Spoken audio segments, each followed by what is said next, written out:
जितनी तेजी के साथ हमें अपनी बात को पहुंचाना चाहिए था, उतनी तेजी के साथ, जिम्मेदारी के साथ हम अपनी बातें नहीं पहुंचा पाए। और दूसरा जो सबसे बड़ा एक कारण था कि हम लोगों ने गुमराह किया।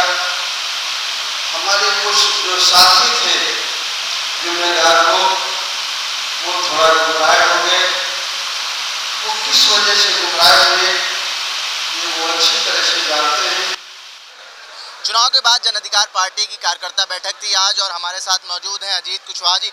अजीत जी, इस बैठक में क्या कुछ नतीजा निकला, क्या कुछ बातें हुई, बताइए। देखिए, 2022 का जो विधानसभा चुनाव हुआ उसके रिजल्ट की समीक्षा हुई। राष्ट्रीय अध्यक्ष जी ने उसकी समीक्षा करके आगे फिर पार्टी की क्या नीतियां होंगी उन पर बात किया उन्होंने। और आने वाले निकाय चुनाव में पार्टी सभी निकायों का चुनाव लड़ेगी, उसकी तैयारी के लिए। मध्य प्रदेश की विधानसभा के चुनाव आ रहे हैं, उनकी तैयारी के लिए राष्ट्रीय अध्यक्ष जी ने दिशा निर्देश दिया, पदाधिकारियों की नियुक्ति की।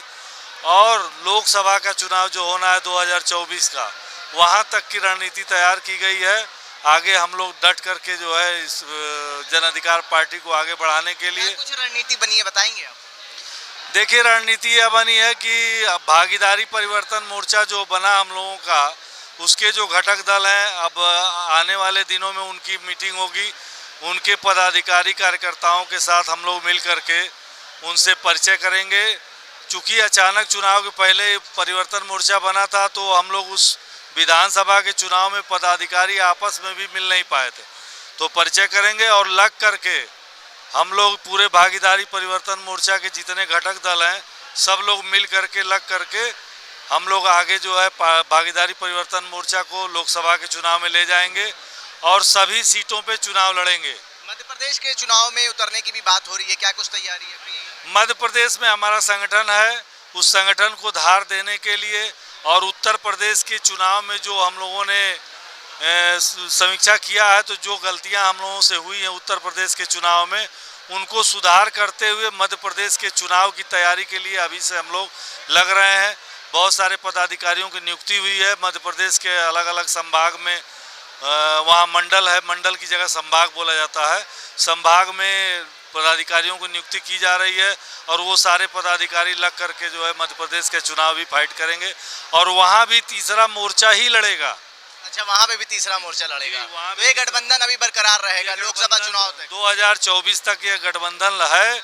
और पिछले आगे आने वाला जो 5 प्रदेशों का भी चुनाव होगा, मध्य प्रदेश के साथ राजस्थान का भी चुनाव होना है, और भी 2-3 प्रदेशों का है। सभी जगह जो है ये तीसरा मोर्चा हमारा रहेगा, भागीदारी परिवर्तन मोर्चा। ठीक है, बहुत बहुत शुक्रिया। हमारे साथ मौजूद हैं ज्ञान प्रकाश मौर्य। ज्ञान जी, क्या कुछ बैठक में बातचीत हुई है, क्या कुछ आगे की रणनीति बनी है? धन्यवाद। जैसा कि आप जानते हैं कि आज चुनाव के उपरांत, विधानसभा चुनाव के उपरांत, आज यहाँ पर पार्टी के कार्यकर्ता, पूरे प्रदेश के पार्टी के कार्यकर्ता एवं पदाधिकारी को बुलाया गया था। और हम लोग इसके पहले भी मंडल वाइज बैठक करके अपने हार के कारणों की समीक्षा बैठक किए। और यहाँ पार्टी को अगले चुनाव के लिए, जो नगर निकाय के चुनाव होने जा रहे हैं और लोकसभा के चुनाव होने जा रहे हैं, उसमें हम सभी लोग, जो भागीदारी परिवर्तन मोर्चा बना था, उसके तहत हम लोग आगे काम करेंगे और उसके तहत हम लोग आगे चुनाव लड़ेंगे। और पार्टियों, हमारे राष्ट्रीय अध्यक्ष माननीय बाबू सिंह कुशवाहा जी आज यहाँ इस बैठक में लोगों को इस बात के लिए कहे कि आप लोग हताश और निराश ना होइए, ये हमारी जीत है। क्योंकि आज इतने कम समय में हम लोग जो है एक बड़ी उपलब्धि की ओर आगे बढ़े हैं। जैसा कि पूर्व में जो पार्टियां, राष्ट्रीय पार्टियां हैं, उनको भी सत्ता में आने के लिए काफ़ी संघर्ष करना पड़ा है, और एक लंबे समय तक उन्होंने संघर्ष करके इस सत्ता को प्राप्त किया है। क्या उत्तर प्रदेश में कुछ संगठन में तब्दीली की गई है क्या? अभी कोई तब्दीली नहीं हुई है।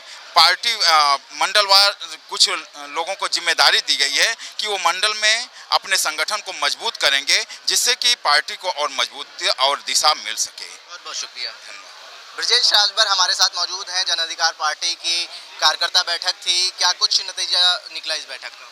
नतीजा यही है, मैं सभी सम्मानित जो भी हमारे पदाधिकारी कार्यकर्ता आए हैं, हम प्रदेश उपाध्यक्ष होने के नाते मैं यही कहूँगा कि लहरों से डरकर नौका पार नहीं होती, कोशिश करने वालों की हार नहीं होती है। और हमारे यशस्वी राष्ट्रीय अध्यक्ष माननीय बाबू सिंह कुशवाहा जी ने जो संदेश दिया है कि हमको हिम्मत नहीं हारना है, हमको लड़ना है। हमारी जो लड़ाई थी पॉजिटिव थी, हम लोग सच की लड़ाई लड़ रहे थे, हम लोग हक की लड़ाई लड़ रहे थे। लोगों ने जो संदेश दिया है, जो सरकारें बनाई गई है, कहीं ना कहीं धोखाधड़ी हुआ है। झूठ के बल पे इन्होंने अपनी सरकारें बनाई हैं और हमको सच के बूते खड़ा होकर के लड़ना है, हिम्मत नहीं हारना है। और नेताजी ने जो संदेश दिया है वो पथ क्या पथिक कुशलता क्या, जिस पथ में बिखरे सूल न हो, नाविक की धैर्य कुशलता क्या, जब धाराएं प्रतिकूल न हो, जब धाराएं प्रतिकूल न हो। तो हमारे जन अधिकार पार्टी के एक एक कार्यकर्ता कटिबद्ध हैं, मजबूती से खड़े हैं और लड़ने के लिए तैयार हैं। मिशन 2024 और 27 के तहत हम लोग लड़ाई लड़ेंगे और लड़ करके जीत करके दिखाएंगे। जो कि मैं खुद प्रत्याशी था। मैं आपको एक वाकया बता रहा हूं कि मेरा ससुराल था उस विधानसभा में, और हमारे ससुराल में 51 वोट था। अब 51 वोट में उस बूथ से उस पूरे गांव के लोग तैयार थे कि इस गांव का हमारा दामाद चुनाव लड़ रहा है, हम लोग सब लोग हर जाति धर्म के लोग मिल करके वोट करेंगे। तो उसमें हमारी अगर बूथ की जो रिपोर्टिंग आई है 2 वोट मिला है। जहाँ हमारे बहनोई थे, हमारी बहन का घर था, हम कहे कि वहाँ पे 40, 45, 50 वोट था और उनके भी लोग रहे होंगे। इस नतीजे को कैसे देखते हैं आप? इस नतीजे को यही देख रहे हैं कि ये मशीनरी की धांधली है। ये कहीं न कहीं छोटे दलों को मनोबल तोड़ने के लिए उनके वोट बैंक को कन्वर्ट किया गया है। ये मेरा जो है कि जमीनी रिपोर्ट है, हम लोग उसको प्रैक्टिकल के रूप में देखा है और कहीं न कहीं धोखा हुआ है। जैसे मैं कह रहा हूँ कि मेरी बहन के वहाँ बूथ पे 51 वोट था और वोट की जब निर्णय आया, जब हम लोगों ने उस बूथ का देखा तो उस बूथ से कोई वोट, एक भी वोट हमको नहीं मिला है। तो हम कहे बहनों धोखा कर सकते हैं, उनके लोग धोखा कर सकते हैं, लेकिन मेरी बहन धोखा नहीं कर सकती है। शुक्रिया ब्रजेश जी। हमारे साथ अतुल शाक भी मौजूद हैं। बात हो रही थी चुनाव में धांधली हुई है। आपने भी देखा कि एमएलसी का जब पर्चा दाखिला हो रहा था एटा में, उदयवीर हैं, उनके ऊपर हमला होता है। इससे पहले आपने देखा होगा महापंचायत का, तो उसमें भी चीलहरण हुआ। तो किस तरीके से देखते हैं इन सब चीज़ों को आप? देखिए, अभी हमारे साथी परम सम्मानित उपाध्यक्ष जी ने कहा कि पहले से मशीनों में धांधली थी। इसे मैं प्रीसेट प्ले के रूप में देखता हूँ। प्रीसेट प्ले का मतलब ये है कि संवैधानिक पदों पर आज़ादी के बाद से जिस जाति का कब्जा है, अब तो ये जाति की लड़ाई है, जाति की संप्रभुता की लड़ाई लड़ी गई है, लोकतंत्र की लड़ाई थी ही नहीं।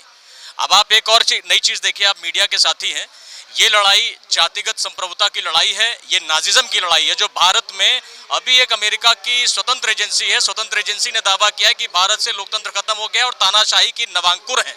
इस सरकार को वो कहते हैं कि तानाशाही का नवांकुर सरकार है। तो इसका मतलब जानते हैं, अमेरिका जैसा इस विश्व की एक ताकत है, एक पोल है, और दूसरा पोल उसका रशिया है। उस पूंजीवादी देश ने थक हार कर ये कह दिया कि भारत में भी अब तानाशाही का चरम पदार्पण हो गया है।